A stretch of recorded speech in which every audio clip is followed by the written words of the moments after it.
ചുരുങ്ങിയ കാലം കൊണ്ട് തന്നെ സോഷ്യൽ മീഡിയയിൽ തൻ്റെതായ ഒരിടം കണ്ടെത്തിയ താരമാണ് രേണു സുധി. ഇന്ന് എല്ലാവരും സോഷ്യൽ മീഡിയ തന്നെ ഒരു വരുമാന മാർഗമായി എടുക്കുമ്പോൾ അതിലൂടെ വലിയ രീതിയിൽ പെട്ടെന്ന് തന്നെ വരുമാനം കണ്ടെത്തുകയും ജീവിത നിലവാരം ഉയർത്തുകയും ചെയ്ത വ്യക്തി. അതിനാൽ തന്നെ താരത്തെ തേടി പലപ്പോഴും വിവാദങ്ങളും വിമർശനങ്ങളും കളിയാക്കലുകളും ട്രോളുകളും എല്ലാം തന്നെ എത്താറുണ്ട്. എന്നാൽ കഴിഞ്ഞ കുറച്ച് ദിവസങ്ങളായി രേണുവിനെ കുറിച്ച് പുറത്തു വന്ന വാർത്ത വലിയ രീതിയിൽ ചർച്ചയായി മാറിയിരുന്നു. വിദേശത്ത് വെച്ച് ക്യാൻസർ സ്ഥിരീകരിച്ചുവെന്നും നാട്ടിൽ വന്ന ശേഷം തുടർ ചികിത്സകൾക്ക് വിധേയായി എന്ന തരത്തിലും വാർത്തകൾ പ്രചരിച്ചത്. എന്നാൽ ക്യാൻസർ ആണെന്ന വാർത്തകളോട് രേണു പ്രതികരിച്ചിരുന്നു. ക്യാൻസർ ആണെന്ന തരത്തിൽ വാർത്തകൾ പ്രചരിച്ചിട്ടും അതിന്റെ സത്യാവസ്ഥ എന്താണെന്നോ തന്റെ അവസ്ഥ എന്താണെന്നോ അറിയാൻ സുധിയുടെ മൂത്ത മകൻ കിച്ചുവോ സുധിയുടെ ബന്ധുക്കളോ വിളിച്ചില്ല എന്ന് പരാതിപ്പെടുകയാണ് രേണു സുധി. തന്നെക്കുറിച്ച് വ്യാജ വാർത്തകൾ പ്രചരിപ്പിച്ചവരോട് നന്ദിയുള്ളത് ഒരു കാര്യത്തിൽ മാത്രമാണെന്നും ഒരു മാധ്യമത്തിന് നൽകിയ അഭിമുഖത്തിൽ രേണു പറഞ്ഞു. ക്യാൻസർ ആണെന്നുള്ള റിപ്പോർട്ടുകൾ കിച്ചുവും സോഷ്യൽ മീഡിയ വഴി അറിഞ്ഞു കാണും. പക്ഷെ എന്നെ വിളിച്ചിട്ടില്ല. അവസാനം വിളിച്ചത് ഋതപ്പനെയും കൊണ്ട് പുറത്തു പോകാനും അനുവാദം ചോദിക്കാൻ വേണ്ടിയാണ്. വ്ലോഗ് എടുക്കാൻ വേണ്ടി വന്നതാണെന്ന് പറഞ്ഞാൽ തെറ്റാകും. കുട്ടിയെ കാണാൻ വേണ്ടി വന്നപ്പോൾ അവൻ വ്ലോഗ് എടുത്തു. നിന്റെ അനിയനല്ലേ, കൊണ്ടുപോയിട്ട് സുരക്ഷിതമായി തിരിച്ചു വീട്ടിൽ കൊണ്ടുവിടണമെന്ന് പറഞ്ഞു. അത് പറയേണ്ട ഉത്തരവാദിത്വം എനിക്കുണ്ട്. പിന്നീട് കിച്ചുവോ സുധിച്ചേട്ടന്റെ വീട്ടുകാരോ എന്നെ വിളിച്ചിട്ടില്ല. അതാണ് ഞാൻ പറഞ്ഞത്, എന്നെ യഥാർത്ഥമായി സ്നേഹിക്കുന്നവരെ മനസ്സിലായി എന്ന്. എനിക്ക് ക്യാൻസർ ആണെന്ന് പറഞ്ഞ് പരത്തിയവരോട് എനിക്കൊരു കാര്യത്തിൽ നന്ദിയുണ്ട്. എന്നെ സ്നേഹിക്കുന്നവരെ തിരിച്ചറിയാൻ ഈ സംഭവത്തിലൂടെ എനിക്ക് സാധിച്ചു. ആരൊക്കെ കൂടെ നിൽക്കുമെന്ന് മനസ്സിലായി. പിന്നെ കിച്ചു ഉദ്ഘാടനത്തിനായി പോയതിനെ കുറിച്ച് ചോദിച്ചപ്പോൾ ഞാൻ കൈകൂപ്പിയാണ് പ്രതികരിച്ചത്. എന്നോട് അവൻ എന്ത് ചെയ്തോ അത് ഞാൻ തിരിച്ചു ചെയ്തു. എനിക്കെന്താ അത് പറ്റില്ലേ? സൂപ്പറാണ്, നന്നായി വരട്ടെ എന്നല്ലേ ഞാൻ കൈകൂപ്പി പറഞ്ഞോളൂ. കിച്ചു അഴുക്കാണെന്നോ മോശം പ്രവൃത്തികളാണ് ചെയ്യുന്നത് എന്നോ ഞാൻ പറഞ്ഞിട്ടില്ല. എന്നോട് ചെയ്യുന്നതേ എനിക്കും ചെയ്യാൻ പറ്റുകയുള്ളൂ. ഞങ്ങൾക്കിടയിൽ എന്താണ് സംഭവിച്ചത് എന്ന് എനിക്കറിയില്ല. റാസൽ ഖൈമയിൽ വെച്ച് എന്നെ ഒരിക്കൽ ഫോൺ വിളിച്ചു. അന്ന് ഞാൻ കിച്ചുവിന് പൈസയും ഇട്ടുകൊടുത്തു. പിന്നീടാണ് മിണ്ടാതെയായതും മറ്റു പ്രശ്നങ്ങൾ ഉണ്ടായതും. ആരും മാനിപ്പുലേറ്റ് ചെയ്തത് അല്ല എന്നാണ് കിച്ചു പറയുന്നതെന്നും രേണു പറഞ്ഞു. സുധിയുടെ ചരമവാർഷികത്തിൽ ചടങ്ങുകൾ വെക്കാത്തതിന് പിന്നിലെ കാരണവും രേണു പങ്കുവച്ചു. എല്ലാവരും വരണമെന്ന് പറഞ്ഞ് കഴിഞ്ഞ വർഷം ക്ഷണിച്ചതിന് ഞാൻ കേട്ടു. അതുകൊണ്ട് ഇത്തവണ ക്ഷണിക്കുന്നില്ല, ഒരു പരിപാടിയും നടത്തുന്നുമില്ല. പ്രാർത്ഥിക്കേണ്ടവർ പ്രാർത്ഥിക്കുക. എവിടെയായിരുന്നാലും സുധിച്ചേട്ടന്റെ ആത്മാവിന് നിത്യശാന്തി കൊടുക്കട്ടെ എന്നാണ് എന്റെ പ്രാർത്ഥന. നാട്ടിലുണ്ടാവുമോ എന്നറിയില്ല. എവിടെയായിരുന്നാലും ഞാൻ പ്രാർത്ഥിക്കും. 3ാമത്തെ വർഷമായതുകൊണ്ടാണ് ചടങ്ങുകൾ വേണ്ടെന്ന് വെച്ചത്. അത്തരം ചടങ്ങുകൾ 2 വർഷം കൊണ്ട് കഴിഞ്ഞു. പിന്നെ ഒരു ആഗ്രഹമുള്ളത്, ഇവിടെ അടുത്തൊരു അനാഥാലയമുണ്ട്, അവിടെ ഭക്ഷണം കൊടുക്കണം, ഋതപ്പനെയും അതിൽ പങ്കെടുപ്പിക്കണം എന്നാണ്. ഞാൻ നാട്ടിലില്ലെങ്കിൽ വീട്ടുകാരെ പറഞ്ഞ് ഏൽപ്പിക്കും. പ്രാർത്ഥിക്കാനേ എനിക്ക് പറ്റൂ. അല്ലാതെ ഇവരൊക്കെ പറയുന്നത് പോലെ സുധിച്ചേട്ടനെ കുഴിയിൽ നിന്നും എടുത്തുകൊണ്ട് വരാനൊന്നും കഴിയില്ല. ഞാൻ സുധിച്ചേട്ടന്റെ കുഴിയിൽ പോയി ചാടണമെന്നാണ് ചിലർ പറയുന്നത്. എനിക്കതിന് പറ്റില്ല. കുഞ്ഞു കൊച്ചുള്ളതാണ്. മക്കളുള്ളവർക്ക് സതി ചെയ്യാൻ പറ്റില്ലല്ലോ എന്നും രേണു ചോദിക്കുന്നു. വൃത്തികെട്ട ആരോപണങ്ങളാണ് ചിലർ രേണുവിനെതിരെ ഉയർത്തുന്നത്. ഇതിലെല്ലാം തളരാതെ നിൽക്കുന്നുവെങ്കിൽ താനൊരു പോരാളി തന്നെയാണെന്നും രേണു അഭിമുഖത്തിൽ പറഞ്ഞിരുന്നു. എനിക്ക് ക്യാൻസർ ആണെന്ന ആരോപണം കേട്ടപ്പോൾ എനിക്ക് തോന്നിയത് ഇതിലും വലുത് ഈ വിഷജന്തുക്കളുടെ വായിൽ നിന്ന് കേട്ട ആളാണ് ഞാൻ. അതിലും വലുതല്ലല്ലോ ക്യാൻസർ എന്നാണ്. ക്യാൻസർ എന്നത് ഗുരുതര അസുഖമാണ്.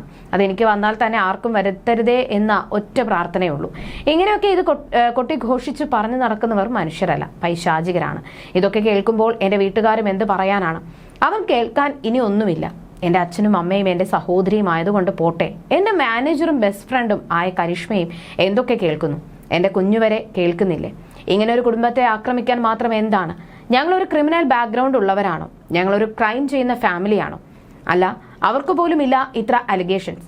എൻ്റെ അപ്പനെയൊക്കെ പറയുന്നത് കേൾക്കണം. എനിക്കറിയില്ല ഇതെന്താണ്. എൻ്റെ തന്ത ആയതുകൊണ്ട് മാത്രമാണോ എൻ്റെ അപ്പനെ പറയുന്നത്? എൻ്റെ ചേച്ചിയുടെ ഹസ്ബൻഡും ആയിട്ട് ഞാൻ അവിഹിതം എന്നൊക്കെയാണ് പ്രചരിപ്പിക്കുന്നത്. എന്ത് വൃത്തികെട്ട എന്നല്ല, പൈശാചികരാണിവർ. ഞാൻ ആലോചിക്കുകയാണ്, ഇതിലും എത്രയോ ഭേദമാണ് ക്യാൻസർ വന്നത്. എന്നെ മാത്രം ചുറ്റിപ്പറ്റിയാണ് ഈ ആരോപണങ്ങൾ. പുറത്തേക്ക് പോകുന്നത് കള്ളക്കടത്തിന്, ഇങ്ങോട്ട് വരുന്നത് സ്വർണം കൊണ്ടാണ് എന്നൊക്കെയാണ് പറയുന്നത്. ഈ ലാസ്റ്റ് ഞാൻ കേട്ടത് മനുഷ്യക്കടത്തിനകത്ത് ഞാൻ ഉണ്ടെന്ന്. ആ പറയുന്നവരുടെ മോന്തക്കുറ്റി നോക്കി അടിക്കാനല്ലേ തോന്നുന്നത്? എനിക്ക് തോന്നുന്നത് അങ്ങനെയാണ്. ഇതിലും വലുത് എന്താണ്? ഇതിലും ഭേദമാണ് ക്യാൻസർ. ഇതൊക്കെ നേരിടണം. നമ്മൾ തളർന്നു കഴിഞ്ഞാൽ നമ്മൾ തീർന്നു പോകും. പിന്നെ നമ്മളെ ചവിട്ടിക്കയറാനേ ആൾക്കാർ കാണത്തുള്ളൂ. കുറച്ചുപേർ എനിക്ക് എൻ്റെ ഒപ്പമുണ്ട്. അവരാണ് എൻ്റെ കരുത്ത്. എന്നെക്കുറിച്ച് പറഞ്ഞത് ചിലർ 68 ലക്ഷം രൂപ വരെ ഉണ്ടാക്കിയിട്ടുണ്ട്. ഞാൻ ഈ ഭൂമിയിൽ ഉള്ളതാണല്ലോ ഇവർക്ക് പ്രശ്നം. ഞാൻ ഇല്ലാതായാൽ ഇവർക്ക് എങ്ങനെ പൈസ ഉണ്ടാക്കും? പരിമലയുള്ള ഹോസ്പിറ്റലിൽ ഞാൻ ചിലപ്പോൾ പനി കാണിക്കാൻ വേണ്ടി പോയതായിരിക്കാം. എന്തോ ആട്ടെ, പക്ഷേ ഏത് ആശുപത്രിയിൽ പോയാലും പോയില്ലേലും അവിടുത്തെ നേഴ്സിന്റെ സിസ്റ്റർ പറഞ്ഞിട്ടാണ് ഹോസ്പിറ്റൽ രേഖകൾ എടുത്തു കൊടുത്തു എന്നൊക്കെ പറയുന്നത് മെഡിക്കൽ എത്തിക്സിന് തന്നെ എതിരല്ലേ? ഇങ്ങനെ ചെയ്തെങ്കിൽ അത് ശക്തമായിട്ടുള്ള നടപടി എടുത്തേ പറ്റത്തുള്ളൂ. ഏതൊരു രോഗിയും പ്രൈവസി ആഗ്രഹിച്ചായിരിക്കും ഹോസ്പിറ്റലിൽ എത്തുക. വീണ്ടും അടുത്ത രോഗി എങ്ങനെ ഈ ആശുപത്രിയിൽ പോകും? ഞാൻ പോരാളി തന്നെയല്ലേ, ഇത്രയും സൈബർ ബുള്ളിങ് ഞാൻ നേരിടുന്നില്ലേ, ഇന്ന് ഞാൻ മുന്നോട്ട് പോകുന്നില്ലേ, അതാണ് പോരാളി എന്ന് ഇൻസ്റ്റഗ്രാമിൽ പോസ്റ്റ് ഇട്ടത്. ഈ വാർത്തകൾ കേട്ടിട്ട് ഒരുപാട് സെലിബ്രിറ്റികൾ വിളിച്ചു, ബിഗ് ബോസിൽ ഉണ്ടായിരുന്നവർ അടക്കം വിളിച്ചു. എന്തുണ്ടെങ്കിലും ഞങ്ങൾ കൂടെ ഉണ്ടെന്ന് പറഞ്ഞു എന്നാണ് രേണു പറഞ്ഞത്. ഇൻസ്റ്റഗ്രാമിൽ സജീവമായ രേണു സുധിക്ക് 4 ലക്ഷത്തോട് അടുപ്പിച്ച് ഫോളോവേഴ്സ് ഉണ്ട്. 4345 പോസ്റ്റുകളാണ് രേണു ഇതുവരെ ഇൻസ്റ്റഗ്രാമിൽ പങ്കുവച്ചിട്ടുള്ളത്. ഇൻസ്റ്റഗ്രാം വെരിഫിക്കേഷന് പിന്നാലെ തന്റെ പ്രൊഫഷണൽ ഡാഷ്ബോർഡിന്റെ സ്ക്രീൻഷോട്ടും രേണു പങ്കുവച്ചിരുന്നു. ഒരു മാസം കൊണ്ട് 14 കോടി കാഴ്ചക്കാരെയാണ് രേണു സുധി തന്റെ ഇൻസ്റ്റഗ്രാം അക്കൗണ്ടിലൂടെ നേടിയിരിക്കുന്നത്. 2850 സബ്സ്ക്രൈബേഴ്സും രേണുവിന് നിലവിലുണ്ട്. 190 രൂപയാണ് രേണു ഒരു മാസം ഈടാക്കുന്നത്. എന്തായാലും തനിക്കെതിരെ വരുന്ന അധിക്ഷേപങ്ങളെയും മറ്റും വില കൊടുക്കാതെ മുന്നോട്ട് തന്നെയാണ് രേണു സുധി പോകുന്നത്. രേണു സുധി തനിക്ക് ഇൻസ്പിറേഷൻ ആണെന്ന് സോഷ്യൽ മീഡിയ ഇൻഫ്ലുവൻസർ ശ്രീലക്ഷ്മി അറക്കലും പറഞ്ഞിരുന്നു. തനിക്കെതിരെ സൈബർ ബുള്ളിംഗ് നടന്നപ്പോൾ അതിജീവിച്ചതിന് കാരണം രേണു സുധിയാണെന്നും വിധവാ സങ്കല്പം പൊളിച്ചെഴുതിയ ആളാണ് രേണുവെന്നും ശ്രീലക്ഷ്മി പറഞ്ഞു. ഒരു പ്രമുഖ യൂട്യൂബ് ചാനലിന് നൽകിയ അഭിമുഖത്തിലായിരുന്നു ശ്രീലക്ഷ്മി അറക്കൽ ഇക്കാര്യങ്ങളെല്ലാം വിശദീകരിച്ചത്. വിധവയായാൽ ഒരു പ്രത്യേക രീതിയിൽ പെരുമാറണമെന്ന് സമൂഹത്തിനൊരു ധാരണയുണ്ടെന്നും എന്നാൽ രേണു അതെല്ലാം പൊളിച്ചടിക്കിയെന്നും ശ്രീലക്ഷ്മി പറഞ്ഞിരുന്നു. കൊല്ലം സുധിയുടെ വിയോഗശേഷമായി അഭിനയ മേഖലയിലേക്ക് രേണു സുധി എത്തിയത് മക്കളെ വളർത്തണം, മാതാപിതാക്കളെ നോക്കണം, അതിനൊക്കെയായി നല്ലൊരു ജോലി കൂടിയേ തീരും. അഭിനയമല്ലാതെ മറ്റൊരു ജോലിയും അറിയില്ല. ജോലി വാഗ്ദാനങ്ങൾ വന്നിരുന്നു, പക്ഷെ അതൊന്നും സ്വീകരിച്ചില്ല.